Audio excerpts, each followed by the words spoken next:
Hey everyone, welcome back to the channel. If you've ever worked with large sets of data in Google Sheets, you know how easy it is to overlook errors, especially those pesky ISNA values that can sneak in when you're using formulas like VLOOKUP or match. In today's tutorial, I'm going to show you exactly how to make those ISNA errors stand out using conditional formatting. By the end of this video, you'll have a super useful trick up your sleeve to instantly spot errors, clean up your sheets, and impress your boss or teammates with your spreadsheet savvy. So let's dive right in. First things first, make sure you've already got your data in your Google Sheet.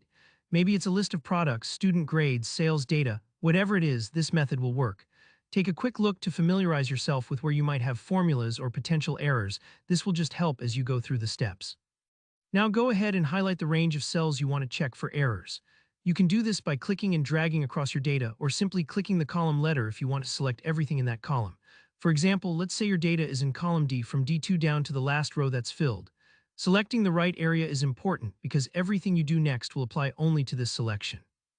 With your data selected, look up to the menu bar and find the word Format. Click that, and in the dropdown you'll see the option for Conditional Formatting. Go ahead and click that. If you've never used it before, Conditional Formatting is a feature that lets you automatically change the way cells look like their background color based on rules you set. It's a powerful way to make key information leap out at you. Once the conditional formatting sidebar opens on the right, you'll see Format Cells If, and usually it's set to Cell is not empty by default, but we want a custom rule, so click the drop-down menu and choose Custom Formula Is. This lets you write your own little formula. Don't worry, I'll walk you through it. Now in the box that appears, type * equals ISNA $D2. This formula might look intimidating, but let's break it down. The ISNA function checks if a cell contains the NA error, which usually pops up if a formula can't find a match or there's missing data. The sign in D2 is there to lock the column. So when the formatting applies to every row, it always checks column D. This is super handy if you have a big table and want to scan down one particular column for errors. After you hit enter, you'll probably see every cell in your range that has N immediately light up with the default highlight color. This makes it so much easier to spot issues that need your attention, but maybe you only want to highlight a single cell instead of all rows. In that case, just remove the sign from the formula so it's D2 instead of D2.